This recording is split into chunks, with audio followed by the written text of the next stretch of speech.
tell us a little bit about who you are, what you've done within the industry, and then we'll get into the bulk of the interview and talk more about the golf swing. Hi Chris, I'm a sports chiropractor from Ireland, specialised in soft tissue techniques, functional screening,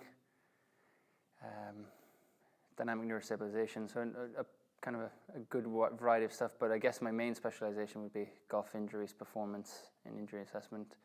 For the last 8 years, or certainly over the last 8 years, I've worked on both the PGA and European tours, looking after professional golfers, and then when I'm back home in practice, looking after amateurs, and then some of those professionals when they are at home and I'm in private practice as well. With regards to the neck and the shoulders, within the golf swing, as a not necessarily as a golf coach, but more as a therapist, what do you want the neck and the shoulders to do? What kind of ranges of movement do you want from the neck and the shoulders within the golf swing for the athlete or for the individual to be able to maintain sort of like a healthy joint throughout their golfing career, let's say?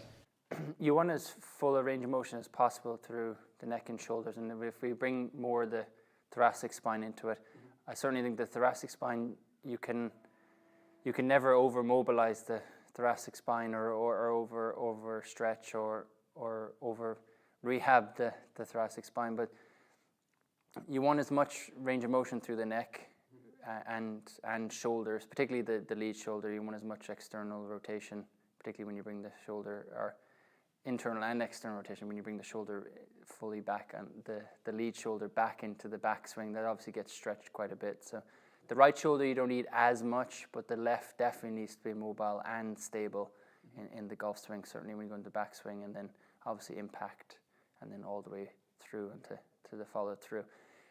Unfortunately, the thing with golf, whether amateur professional, it's an asymmetrical sport. So that asymmetrical loading is obviously going to create changes on the body. And irrespective of somebody being an amateur professional, you're going to see exactly the same pattern. So they will lose thoracic mobility. They will lose left external rotation in their shoulder.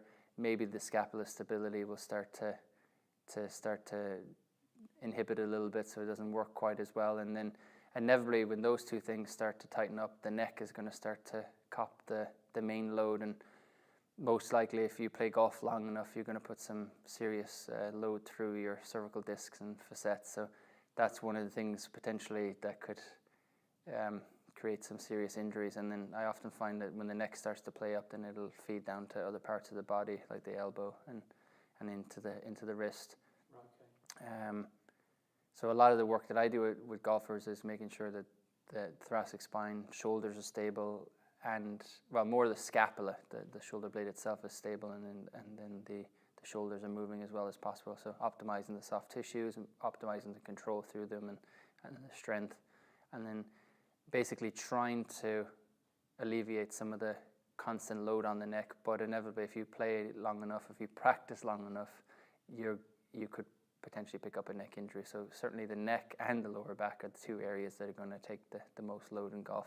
Yeah. Just on that, with regards to the asymmetry, is it worth managing the asymmetry? Do you try and keep it as symmetrical as possible, or do you just leave them to be asymmetrical? I think that's one of the things I've debated over the years. With amateurs, I guess I'm a little bit more aggressive because they're going to have more of an off season than the pros. But the pros, I would probably go with optimizing the soft tissues and slowly getting the range over maybe a year or a year and a half. I wouldn't be going in a couple of sessions in a week to try and get their full range of motion. I think some of it, for some players, will, although it's a bad movement pattern if you're screening them for normal movement, but for golf it might actually be a mechanical advantage. So I think it's very important as a therapist or a trainer is maybe leave some things alone. Sure. Because it may well be there for a reason. So I tend to focus on one area and then see what it does to the whole body. Gray actually said something at our TPI Medical 3 course, and that was back in 2010. He said, don't ever expect a golfer to be symmetrical as long as they're playing golf, and I 100% agree with that. So it's like chasing the unicorn. You're not gonna happen. It's not gonna happen. Sure. Yeah. Sure. So on sort of, I guess, as a natural progression for that, with regards to the neck and shoulders, are there any common injuries that you come across?